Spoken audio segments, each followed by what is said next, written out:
Hi, I'm David from Electric Teaching, and we are continuing on with hopefully our last video for the grapher. What we want to do here is we want to make sure that you have the ability to graph multiple graphs. It does have some limitations, but I think you'll be pleased. First thing I want to do is I want to show you some changes I made, a couple of mistakes and a couple of things I wanted to clean up. Up top, I made two new variables, green and blue, of my RGB selection. That's a greenish and bluish, basically.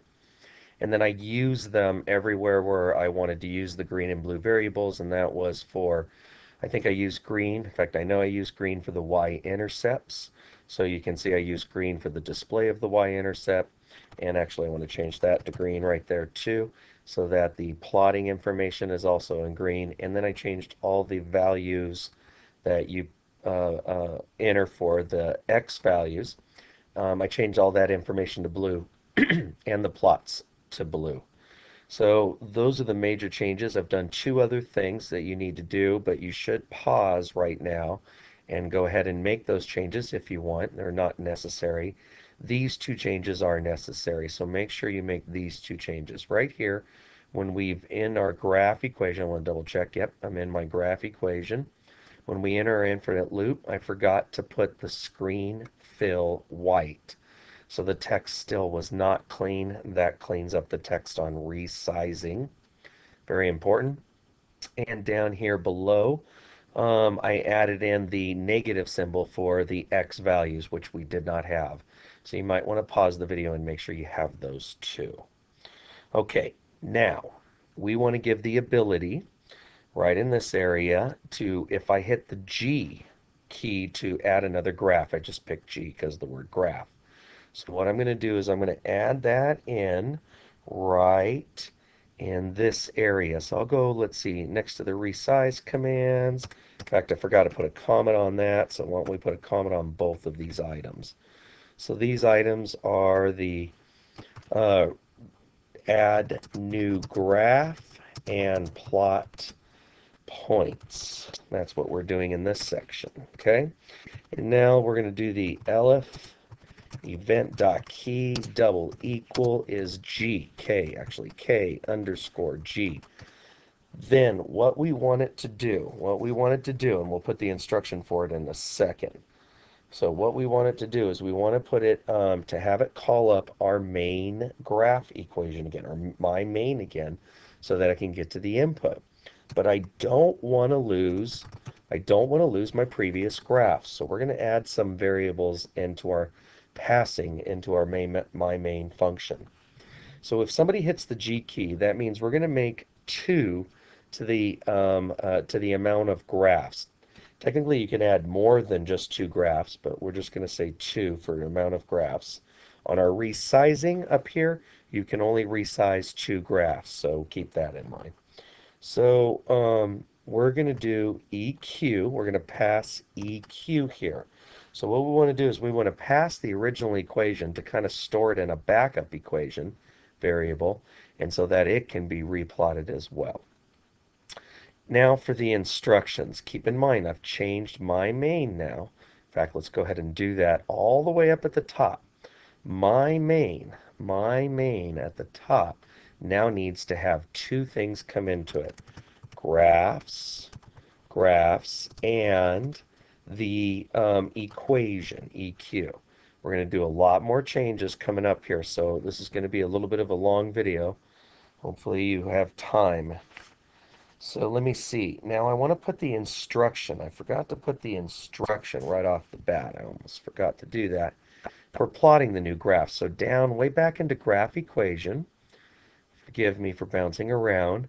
But when we're displaying all the instructions right here, enter, etc., we want to display a new instruction. So let me come up, make some room. We'll do it right here next to the instruction for the resizing. So instruction, little words here, just a couple quick comments.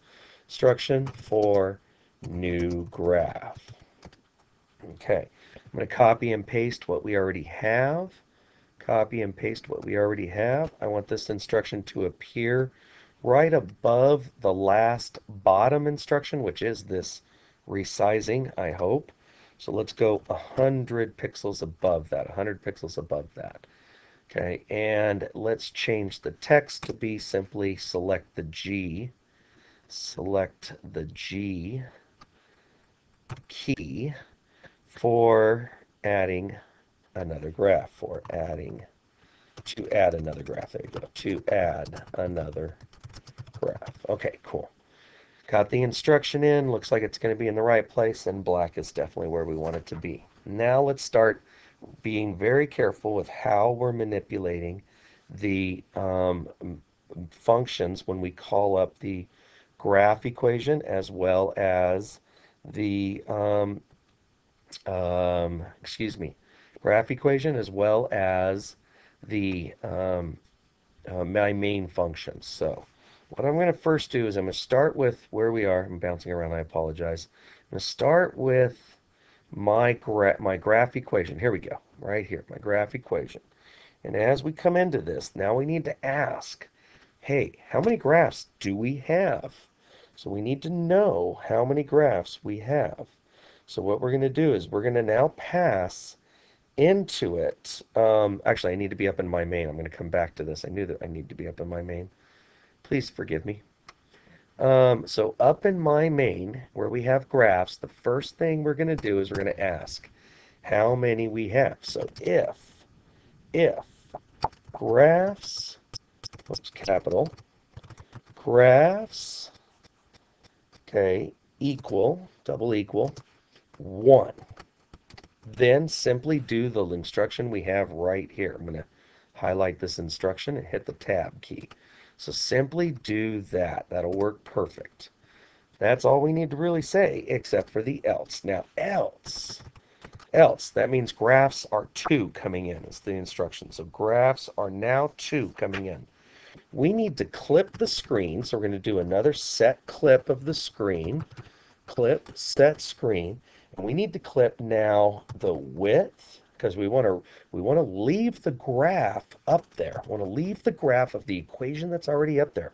So I don't want to clip the whole entire screen with white. I don't want to fill the whole screen with white. I want to fill just the right-hand side to allow us to enter in new information. So what I'm going to do is clip just the right-hand side. That's width, comma, 0 to width plus extra W, comma, height. Clip that section, fill that section with white. This is what I forgot to do in the last video. And then we want to just simply leave it blank. So I'm going to screen, set the clip back to its default none, which means the entire window. All right, so that's what we're going to do if graphs are equal to 1. Okay, we want to just simply run that equation. Now, technically, I want to add in one more thing. If graphs equal 1, I want to have not only a blank screen to run everything else down here, ask about the equation you're entering, but I want to actually do the graph paper, call up the graph paper, and reset up a new graph paper on the left. So I'm going to call up that function, and I just simply pass k to it. Just simply pass k to it. So that's what's going on if now graphs are 1 or 2. And I'm caught a mistake there. I'm glad I did. So spelling mistake. Now we got to come down here and we need to, before setting up the equation, I want to store right here before we set up the equation, I want to store which if we're coming in on our second graph or first graph. So what I'm going to do here is I'm going to check the graph number, and what we're going to do is we're going to simply say if graphs equal 1, if graphs equal 1. You know what? I'm realizing that I could put this all in the same if statement. I just want to double check. Yep, I can. So I'm going to delete what I've done here. Sorry about that. Again, this is a very difficult part for me that I've just figured out recently. So I'm not an expert at my own program right now, but I believe what I'm doing is perfect. If graphs equal 1, then this is where we want to set up the equation equal to a blank array. Okay, and this is where we also need to just pass something for equation 2. We're going to have a new variable here called equation 2. And right now, when we come into my main, we want to set up equation 2 to be, simply a space. And then when it tries to evaluate equation 2, it'll have an error and won't do anything with it. Thankful for the try command. So that's what we're doing over here. But if it's equation, if it's our second graph, as I've done up here, if it's our second graph, we need to take equation 1 and put it in equation 2. So what we do is we assign equation 2 to be the equation 1. So we're storing the original equation right here. And now we're going to put the blank equation. We're going to set up our blank equation. So, but before we lose it, before we lose the equation array by making it blank again, I needed to store it into EQ2 so that I can graph EQ2. So this is all about checking which graphs there are. I'm not even going to put a comment on there. I think that's pretty obvious. Which graphs were coming in, and it does different things. Now, we don't want to have this array. We don't want to have this array. So we're going to delete that. And we do have a comment that goes with that array. So I am actually now going to cut that comment and simply put it back up here where I said I wasn't going to put a comment. How funny is that? Okay, and technically we're starting an array if graph is 1. Otherwise, then we're storing it and starting it if graph is 2. Actually, we'll just leave it as graph equation. Now, next thing I need to do, this is complicated, please forgive me. I'm doing the best I can to keep this as clear as I can for you. I want you to really understand what we're doing here and not just copy in my code. It'll really hopefully give you an idea of how the program works and how you can build other programs that are very similar. Scrolling down, we got to go down into graph equations now. We're going to go down to graph equations. Okay. And let's see. Here we go. Graph equations. We now are passing to graph equations. Okay. Okay, before we go to graph equations, I just figured this out, sorry. We've got to change all of our my mains that are called up. We're calling up my main in a couple different places. We have to pass to it if it's the first time and we're restarting, like with the Q command. I'm right above the graph equation, but in my main. Okay, I want to say, hey, pass 1 for graphs being the first graph. And I need to pass something for the equation in case they're, I just need to pass something. So what I do is I pass a space. I just pass simply a space. If it goes to evaluate or anything with it, it'll work perfectly. So, and in fact, if it's going through just the first time through, it's going to overlap it with an empty array for the most part. So I'm going to just pass a space there. I call it up in a couple other places. Let's go ahead and take care of that now. Let's see, I call it up down here, my main. Oh, we've already called it up correctly right there. But what if somebody hits Q up here and starts above? So 1 comma space and just put in a space in quotes. And then down at the main program, where we call it up, the default way of Python, 1 comma space as the second entry. Okay, now back to the graph equation. So back to graph equation. I am now going to have to pass graph equation. I'm going to pass 2 different things. Both the EQ, where's the graph equation? Both the EQ and EQ2. EQ2, this is very important. So now I'm going to put both EQ and EQ2 as what I'm passing. It has to accept it, so where I've defined the equation, I'm just simply using the same variables. Some people use different variables. Oops, got a typo there. So, okay, EQ2 is now being passed to it, and I have set it up. I have set it up if it does exist. If it does exist, I have set it up over here. I have it blank or filled with an equation. So I just want to make sure that that's the case. Now, when I go to graph the equation, I've got 2 equations to graph. 2 equations to graph, to regraph the previous equation and then graph the new equation. Whoops, went a little too far. So here's the graphing of the equation right above the infinite loop here. Okay, here we go. Here's the graphing of the equation. I'm going to copy and paste the except part, the try and except part. I'm going to put this completely in there again. So I'm going to do two different tries. One for the x and one for the x and this is all within the loop, so it'll try both of them. And one for the equation 2. So I'm going to have a y2 here, just to keep my confusion down, which is evaluating EQ2, or equation 2. It's now going to use the same x position, but the y2 position, So I'm going to cruise up to there and make it y2 for position 1. Same idea here. It's going to use an x and x for the next y, but to keep it so it's not confused. In fact, just to really make sure, they're gonna loop by simultaneously. I mean, I probably could keep these variables overlapped and it wouldn't make a difference since I'm using them temporarily. And I'm just going to go ahead and change my variables to have an acting as if a 2 is involved for a second position, 2, 1, a second position, 2, 2, and then an NY2 and a Y2. I think this is what I would call overkill. Again, this is equation 2, but I am doing it just to really emphasize there is the second one.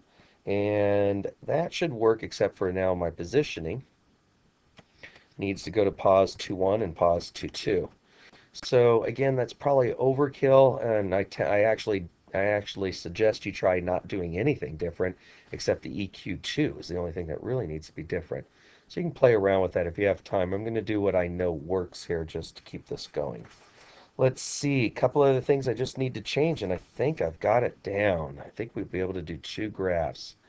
Okay, everywhere I call graph equation, I'm now calling two things up.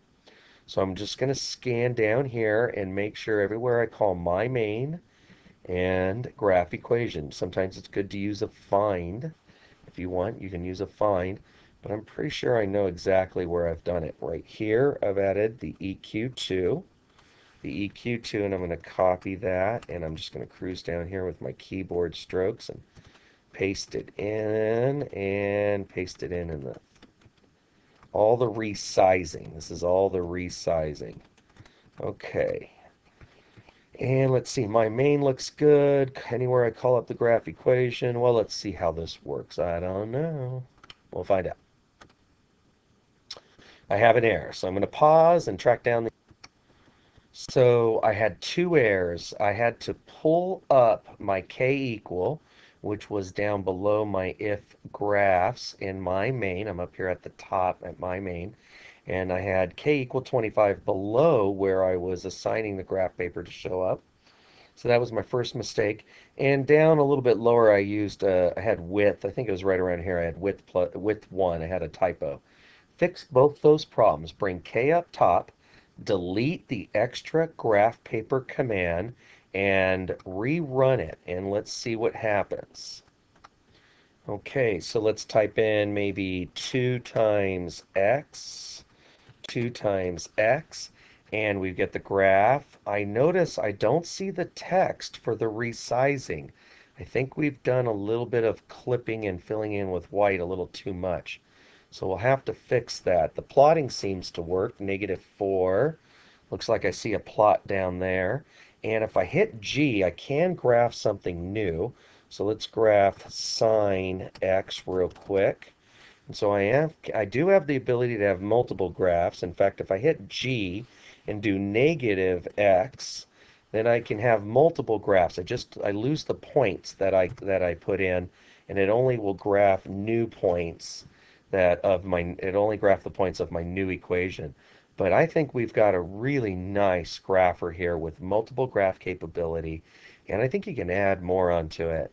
I need to fix the fact that we can't see that screen down there, so let me do that, and then we're basically done with this series. Well, I looked around, and I guess I'm leaving you homework. There is got to be a reason why we're clipping and blanking this out and making this white over here. This is where our oversize or resizing of our grid instruction is, and where the information to hit G and do multiple graphs. As you can see, things are still working. I can hit G and still make things graph, and I always like to try to do some different graphs for you, like how about 2 to the x? Yeah, that's a good one, and I can plot still, so if I put a 2 here, still plots it, the y-intercept, and it still does the resizing, but it only keeps the last two graphs because the way we made it was with only two equations. If you want to get clever, you can use a class in Python. You can use a class to handle multiple equations, and then you can probably display several of them at the same time, even if you're resizing through multiple sizes. Well, I think I'm going to call it quits here. I'm David from Electric Teaching. I apologize that I left you some homework, or I intentionally did that because I am a teacher. I hope you enjoyed this series. This is to me, a really cool utility program that I've been able to make and share with you, and I hope you've learned a lot. Thank you again for listening.